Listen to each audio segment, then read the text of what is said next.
ಸಿದ್ದರಾಮಯ್ಯ ನೇತೃತ್ವದ ಸರ್ಕಾರ ಎರಡನೇ ಅವಧಿ ಅದರಲ್ಲೂ ಪೂರ್ಣ ಪ್ರಮಾಣದ ಮೊದಲ ಬಜೆಟ್ ಅನ್ನ ಮಂಡನೆ ಮಾಡಿಕೊಳ್ಳಿಕ್ಕೆ ಸಿದ್ದರಾಮಯ್ಯ ಸರ್ವಸನ್ನದ್ಧರಾಗಿದ್ದಾರೆ. ಅದರಲ್ಲೂ ದಾಖಲೆಯ ಬಜೆಟ್ ಅನ್ನ ಮಂಡನೆ ಮಾಡಲಿದ್ದಾರೆ ಸಿದ್ದರಾಮಯ್ಯ. ಈ ಬಾರಿ ಬಜೆಟ್ನ ಗಾತ್ರ 3.80 ಲಕ್ಷ ಕೋಟಿ ದಾಟುವ ನಿರೀಕ್ಷೆ ಇದೆ. ವಿಶೇಷ ಅಂದ್ರೆ ಸಾಮಾನ್ಯವಾಗಿ 11 ಗಂಟೆ ನಂತರದಲ್ಲಿ ಬಜೆಟ್ ಮಂಡನೆ ಆಗೋದು ವಾಡಿಕೆ. ಆದರೆ ನಾಳೆ 10:15ಕ್ಕೇನೆ ಬಜೆಟ್ ಮಂಡನೆಯನ್ನ ಪ್ರಾರಂಭ ಮಾಡಲಿದ್ದಾರೆ ಮುಖ್ಯಮಂತ್ರಿಗಳು. ಹಾಗೆ ಗ್ಯಾರಂಟಿಯ ಪೂರ್ಣ ಪ್ರಮಾಣದ ಲೆಕ್ಕ ಕೂಡ ಈ ಬಾರಿಯ ಬಜೆಟ್ನಲ್ಲಿ ಇಡಬೇಕಾಗಿರುವುದರಿಂದ ಸಹಜವಾಗಿ ಕುತೂಹಲ. ಮತ್ತೊಂದು ಕಡೆಯಲ್ಲಿ ಲೋಕ ಕದನಕ್ಕೆ ಯಾವ ರೀತಿ ಪೂರಕವಾದ ವಾತಾವರಣವನ್ನ ನಿರ್ಮಾಣ ಮಾಡಲಿಕ್ಕೆ ಈ ಬಜೆಟ್ನಲ್ಲಿ ಅವಕಾಶವನ್ನ ಮಾಡಿಕೊಡ್ತಾರೆ ಸಿದ್ದರಾಮಯ್ಯ ಅನ್ನೋ ನಿರೀಕ್ಷೆ ಕೂಡ ಇದ್ದೇ ಇದೆ. ಅದರಲ್ಲೂ ಇತ್ತೀಚೆಗಷ್ಟೇ ಕೇಂದ್ರ ಹಾಗೆ ರಾಜ್ಯದ ನಡುವೆ ನಡೆದ ತೆರಿಗೆ ಅನುದಾನ ಹಂಚಿಕೆಯ ಸಮರ, ಮತ್ತೊಂದು ಕಡೆ ರಾಜ್ಯವನ್ನ ಕಾಡ್ತಾ ಇರುವ ಬರ ಪರಿಸ್ಥಿತಿ, ಹಾಗೆ ನೀರಾವರಿ ಯೋಜನೆಗಳಲ್ಲಿ ಕೇಂದ್ರದಿಂದ ತಾರತಮ್ಯ ಆಗ್ತಾ ಇದೆ, ಮಲತಾಯಿ ಧೋರಣೆ ಆಗ್ತಿದೆ ಅನ್ನೋ ಆರೋಪ.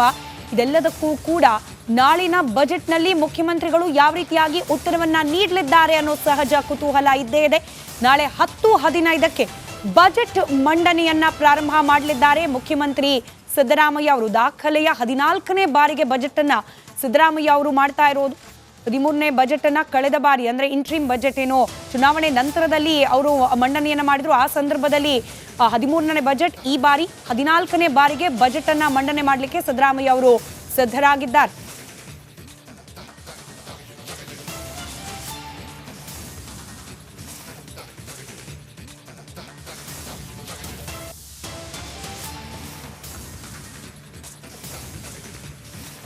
ಮತ್ತಷ್ಟು ಡೀಟೇಲ್ಸ್ ನಮ್ಮ ಪೊಲಿಟಿಕಲ್ ಬ್ಯೂರೋ ಹೆಡ್ ವಿಜಯ್ ನೀಡ್ತಾ ಹೋಗ್ತಾರೆ. ದೂರವಾಣಿ ಸಂಪರ್ಕದಲ್ಲಿದ್ದಾರೆ. ವಿಜಯ್, ನಿರೀಕ್ಷೆ ಸಹಜವಾಗಿ ಹೆಚ್ಚಿದೆ. ಲೋಕಸಭಾ ಚುನಾವಣೆ ಒಂದು, ಮತ್ತೊಂದು ಕಡೆ ರಾಜ್ಯ ಹಾಗೆ ಕೇಂದ್ರ ಸರ್ಕಾರದ ನಡುವೆ ನಡೀತಾ ಇದೆ ತೆರಿಗೆ ಆದಾಯ ಹಂಚಿಕೆ ಸಮರ. ಇದರ ನಡುವೆ ಗ್ಯಾರಂಟಿ ಲೆಕ್ಕಾಚಾರ ಏನು? ಎಲ್ಲಾ ನಿರೀಕ್ಷೆಗಳ ಜೊತೆಗೆ 10 ಕಾಲಿಗೆ ಯಾಕೆ ಬಜೆಟ್ ಮಂಡನೆ ಅನ್ನೋ ಕುತೂಹಲ ಕೂಡ.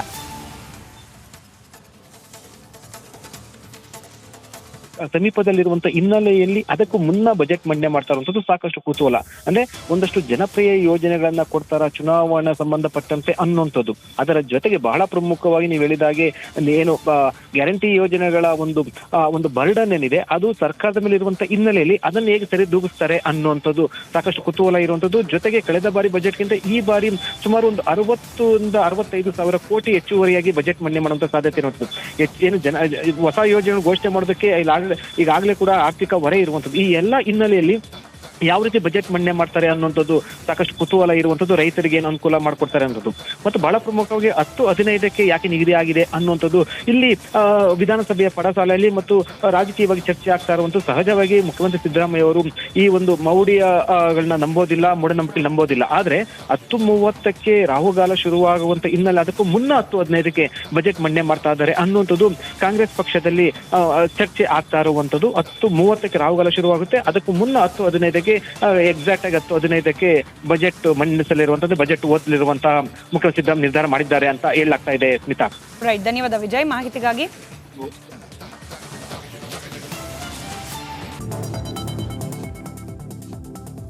ಐದು ವರ್ಷದ ಬಳಿಕ ಬೆಳಗಾವಿ ಪಾಲಿಕೆಗೆ ಕನ್ನಡದ ಮೇಯರ್ ಆಯ್ಕೆಯಾಗಿದ್ದಾರೆ. ಪಾಲಿಕೆ ಮೇಯರ್ ಆಗಿ ಸವಿತಾ ಕಾಂಬಳೆ ಅವಿರೋಧವಾಗಿ ಆಯ್ಕೆಯಾಗಿದ್ದು ಬಿಜೆಪಿಯ ಮೊದಲ ಕನ್ನಡ ಮೇಯರ್ ಎಂಬ ಹೆಗ್ಗಳಿಕೆಗೆ ಪಾತ್ರರಾಗಿದ್ದಾರೆ. ಲೋಕಸಭೆ ಚುನಾವಣೆ ಹೊತ್ತಲ್ಲೇ ಬಿಜೆಪಿ ಕಾರ್ಮಿಕ ಮಹಿಳೆಗೆ ಮೇಯರ್ ಪಟ್ಟ ಕಟ್ಟಿದೆ. ನೂತನ ಮೇಯರ್ ಸವಿತಾ ಈಗಾಗಲೇ ವಿವಿಧ ಕಂಪನಿಗಳಲ್ಲಿ ಕಾರ್ಮಿಕರಾಗಿ ಸೇವೆ ಸಲ್ಲಿಸಿದ್ದಾರೆ. ಬೆಳಗಾವಿ ಮಹಾನಗರ ಪಾಲಿಕೆಯ ಮೇಯರ್, ಡೆಪ್ಯೂಟಿ ಮೇಯರ್ ಚುನಾವಣೆಗೆ ಬಿಜೆಪಿ ಸದಸ್ಯರು ಕೇಸರಿ ಪಡೆ ಅಂದ್ರೆ ಪೇಟಾ ತೊಟ್ಟು ಆಗಮಿಸಿದ್ರು. ಜೈ ಶ್ರೀರಾಮ್ ಅಂತ ಘೋಷಣೆ ಕೂಗ್ತಾ ಪರಿಷತ್ ಸಭಾಭವನಕ್ಕೆ ಎಂಟ್ರಿ ಕೊಟ್ಟಿದ್ದು ಎಲ್ಲರ ಗಮನ ಸೆಳೆದಿದೆ. ಚಿಕ್ಕಬಳ್ಳಾಪುರದ ರೈತ ನಾಯಕ PLD ಬ್ಯಾಂಕ್ನ ಪ್ರಗತಿಗೆ ಕಾರಣಕರ್ತರಾದ ದಿವಂಗತ KB ಪಿಳ್ಳಪ್ಪನವರ ಕಂಚಿನ ಪ್ರತಿಮೆಯನ್ನು PLD ಬ್ಯಾಂಕ್ ಆವರಣದಲ್ಲಿ ಅನಾವರಣ ಮಾಡಲಾಯಿತು. ಹಾಲಿ ಶಾಸಕ ಪ್ರದೀಪ್ ಈಶ್ವರ್ ಹಾಗೂ ಮಾಜಿ ಸಚಿವ ಸುಧಾಕರ್ ಬೆಂಬಲಿಗರ ನಡುವೆ ಪ್ರತಿಮೆ ಅನಾವರಣ ವಿಚಾರ ಕ್ರೆಡಿಟ್ ವಾರ್ಗೆ ಕಾರಣವಾಗಿತ್ತು. ಹೀಗಾಗಿ ಎರಡು ಕಡೆಯವರು ಒಂದು ಕಡೆ ಜಮಾಯಿಸಿದಾಗ ಗಲಾಟೆ ಆಗಬಹುದು ಅಂತ ಮುಂಜಾಗ್ರತಾ ಕ್ರಮವಾಗಿ ಬಿಗಿ ಪೊಲೀಸ್ ಬಂದೋಬಸ್ತ್ ಮಾಡಿಕೊಳ್ಳಲಾಗಿತ್ತು. ಇನ್ನು ಸುಸೂತ್ರವಾಗಿ ಯಾವುದೇ ಅಹಿತಕರ ಘಟನೆ ನಡೆಯದಂತೆ KP ಪಿಳ್ಳಪ್ಪ ಪ್ರತಿಮೆ ಅನಾವರಣಗೊಂಡಿದೆ.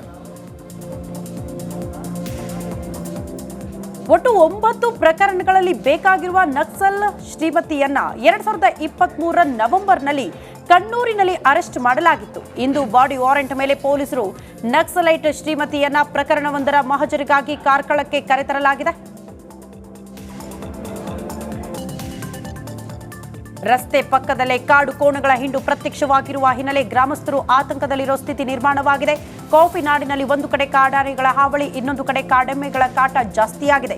ಚಿಕ್ಕಮಗಳೂರು ಜಿಲ್ಲೆಯ ಬೆಟ್ಟದ ಮರಡಿ ಗ್ರಾಮದ ಒಂದೇ ಜಾಗದಲ್ಲಿ ಪದೇ ಪದೇ 15ಕ್ಕೂ ಹೆಚ್ಚು ಕಾಡು ಕೋಣಗಳು ಹಿಂಡು ಹಿಂಡಾಗಿ ಕಾಣಿಸಿಕೊಂಡಿದೆ. ಈ ಹಿನ್ನೆಲೆ ತೋಟದ ಕೆಲಸ ಹಾಗೂ ಇತರ ಕೆಲಸಗಳಿಗೂ ಹೋಗೋದಕ್ಕೆ ಜನ ಭಯ ಪಡುವಂತಹ ಸ್ಥಿತಿ ನಿರ್ಮಾಣಗೊಂಡಿದೆ. ಈ ಬಗ್ಗೆ ಅರಣ್ಯ ಇಲಾಖೆಗೆ ಮಾಹಿತಿ ನೀಡಿದ್ರೂ ಯಾವುದೇ ಪ್ರಯೋಜನವಿಲ್ಲ ಅಂತ ಆಕ್ರೋಶ ವ್ಯಕ್ತವಾಗಿದೆ. ಹೊಸಪೇಟೆ ನಗರಸಭೆ ಸದಸ್ಯರಿಂದ ಲಕ್ಷ ವಿಚಾರದ ವಾಗ್ವಾದ ಮುನ್ನೆಲೆಗೆ ಬಂದಿದೆ. ನಾನಾ ವಾರ್ಡ್ಗಳ ಅಭಿವೃದ್ಧಿ ವಿಚಾರದಲ್ಲಿ ಪ್ರತಿ ವಾರ್ಡ್ಗೆ 29 ಲಕ್ಷ ಅನುದಾನ ನೀಡಬೇಕು. ಆದರೆ ಯಾವ ವಾರ್ಡ್ಗೆ ಅಭಿವೃದ್ಧಿ ಕಾಮಗಾರಿಗಳ ಅರ್ಜೆಂಟ್ ಇದೆ ಅವುಗಳಿಗೆ ಹಾಕಿ ಅಂತ ವಾದ ಮಂಡಿಸಲಾಗ್ತಾ ಇದೆ. ಹೊಸಪೇಟೆ ನಗರಸಭೆ ಅಧ್ಯಕ್ಷೆಯ ಲತಾ ಅವರ ಅಪ್ಪಣೆ ಮೇರೆಗೆ ಹಲವು ವಾರ್ಡ್ಗಳ ಅಭಿವೃದ್ಧಿಗೆ ಚರ್ಚೆಯಾಗಿದೆ. ಈ ವೇಳೆ ನನ್ನ ವಾರ್ಡ್ಗಳಿಗೆ 29 ಲಕ್ಷ ಹಣ ಮಂಜೂರು ಮಾಡಿ ನಮಗೆ ಅನುದಾನ ನೀಡಿ, ನೀವು ಈ ಸಭೆಯಲ್ಲಿ ಅಪ್ರೂವ್ ಮಾಡಲಿಲ್ಲ ಅಂದರೆ ಇಂದಿನ ಸಭೆ ಯಾವುದು ಅಪ್ರೂವಲ್ ಆಗೋಲ್ಲ ನೋಡಿ ಅಂತ ಸದಸ್ಯ ಗಾಳೆಪ್ಪ ಆವಾಜ್ ಹಾಕಿದ್ದಾರೆ. ಚಿಕ್ಕಮಗಳೂರಿನ ಕಾಡಾನೆಗಳ ಭೀಟಮ್ಮ ಗ್ಯಾಂಗ್ ಅಂತ ಆತಂಕ ಹೆಚ್ಚಿಸಿದೆ. ಇದರಿಂದ ರೊಚ್ಚಿಗೆದ್ದ ಗ್ರಾಮಸ್ಥರು ಇಂದಾವರ ಗ್ರಾಮದಲ್ಲಿ ರಾಜ್ಯ ಹೆದ್ದಾರಿಯನ್ನು ತಡೆದು ಆಕ್ರೋಶವನ್ನು ಹೊರಹಾಕಿದರು. ಅರಣ್ಯಾಧಿಕಾರಿಗಳ ವಿರುದ್ಧ ಘೋಷಣೆ ಕೂಗಿದ ಗ್ರಾಮಸ್ಥರು ವಾರದಿಂದ ಭೀಟಮ್ಮ ಅಂಡ್ ಗ್ಯಾಂಗ್ ಈ ಭಾಗದಲ್ಲಿ ಬೀಡುಬಿಟ್ಟಿದೆ. ಸ್ಥಳಕ್ಕೆ ಅರಣ್ಯಾಧಿಕಾರಿಗಳು ಆಗಮಿಸುವಂತೆ ಆಗ್ರಹಿಸಿದರು. ತಕ್ಷಣವೇ ಕ್ರಮ ವಹಿಸುವಂತೆ ಒತ್ತಾಯಿಸಿದರು. ಚಿಕ್ಕಬಳ್ಳಾಪುರದಲ್ಲಿ ಶ್ರೀಲಕ್ಷ್ಮಿ ರಿಫೈನೈಸ್ ಇಂಡಸ್ಟ್ರಿ ವಿರುದ್ಧ ಗ್ರಾಮಸ್ಥರು ಪ್ರತಿಭಟನೆ ನಡೆಸಿದ್ದಾರೆ.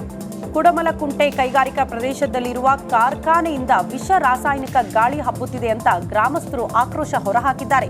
ವಿಷ ರಾಸಾಯನಿಕ ಗಾಳಿಯಿಂದ ಹಲವರು ಅನಾರೋಗ್ಯಕ್ಕೆ ತುತ್ತಾಗುತ್ತಿದ್ದಾರೆ. ಕಾರ್ಖಾನೆ ಮುಚ್ಚುವಂತೆ ಕುಡಮಲಕುಂಟೆ ಗ್ರಾಮಸ್ಥರು ಆಗ್ರಹಿಸಿದ್ದಾರೆ.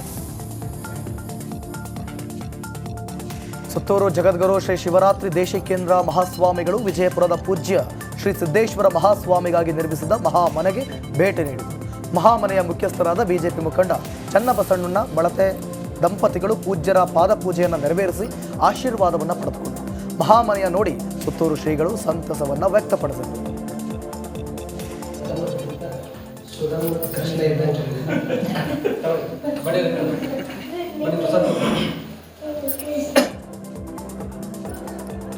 ಚಿಕ್ಕಮಗಳೂರಲ್ಲಿ ಮತ್ತೆ 4 ಮಂಗನ ಕಾಯಿಲೆಗೆ ಸೋಂಕು ಕಾಣಿಸಿಕೊಂಡಿದೆ. ಎನ್ಆರ್ಪುರ ತಾಲೂಕಿನಲ್ಲಿ 3, ಕೊಪ್ಪದಲ್ಲಿ 1 ಪ್ರಕರಣ ಪತ್ತೆಯಾಗಿದೆ. ಕಾಫಿ ತೋಟಕ್ಕೆ ಕೆಲಸಕ್ಕೆ ಹೋಗುತ್ತಿರುವವರಲ್ಲಿ ಈ ಕೆಎಫ್ಟಿ ಸೋಂಕು ಕಾಣಿಸಿಕೊಂಡಿದೆ. ಜಿಲ್ಲೆಯಲ್ಲಿ 23 ಕೆಎಫ್ಟಿ ಸಕ್ರಿಯ ಪ್ರಕರಣಗಳಿದ್ದು ಮಲೆನಾಡಲ್ಲಿ ದಿನದಿಂದ ದಿನಕ್ಕೆ ಕೆಎಫ್ಟಿ ಸೋಂಕಿತರ ಸಂಖ್ಯೆ ಹೆಚ್ಚಾಗುತ್ತಿದೆ.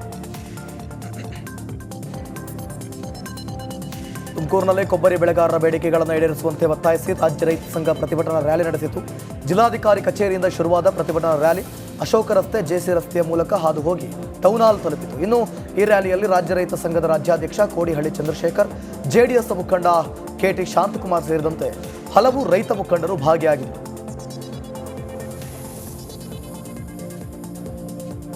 ಕೊಪ್ಪಳ ತಾಲೂಕಿನ ಹಾಲವರ್ತಿ ಗ್ರಾಮದಲ್ಲಿ ಇನ್ನೂ ಕೂಡ ಅಸ್ಪೃಶ್ಯತೆ ಆಚರಣೆ ಜೀವಂತವಾಗಿದೆಯಾ ಎಂಬ ಪ್ರಶ್ನೆ ಉದ್ಭವಿಸಿದೆ. ಕಾರಣ ಆ ಗ್ರಾಮದ ಹೋಟೆಲ್ಗಳಲ್ಲಿ ದಲಿತರಿಗೆ ಪ್ರತ್ಯೇಕ ಪ್ಲೇಟ್ ನೀಡಲಾಗ್ತಾ ಇದೆಯಂತೆ. ಸಲೂನ್ ಶಾಪ್ಗಳಲ್ಲಿ ದಲಿತರಿಗೆ ಹೇರ್ ಕಟ್ ಮಾಡೋದಕ್ಕೆ ನಿರಾಕರಿಸಿರುವ ಆರೋಪ ಕೂಡ ಕೇಳಿಬಂದಿದೆ. ಈ ಹಿನ್ನೆಲೆ ಗ್ರಾಮದ ದಲಿತ ಯುವಕರು ಗ್ರಾಮ ಪಂಚಾಯತ್ ಎದುರು ಪ್ರತಿಭಟನೆ ನಡೆಸಿದ್ದಾರೆ. ನಡು ರಸ್ತೆಯಲ್ಲೇ ಕೆಎಸ್ಆರ್ಟಿಸಿ ಬಸ್ ಚಾಲಕ ಹಾಗೂ ಟಮ್ ವಾಹನ ಚಾಲಕ ಹೊಡೆದಾಡಿಕೊಂಡಿದ್ದಾರೆ. ಬಾಗಲಕೋಟೆ ನಗರದ ದಡ್ಡೆನ್ನವರ ಕ್ರಾಸ್ನಲ್ಲಿ ಘಟನೆ ನಡೆದಿದೆ. ಟಮ್ ಚಾಲಕ ಕೆಎಸ್ಆರ್ಟಿಸಿ ಬಸ್ನ ಓವರ್ಟೇಕ್ ಮಾಡಲು ಹೋಗಿದ್ದಾರೆ. ಇದೇ ವಿಚಾರಕ್ಕೆ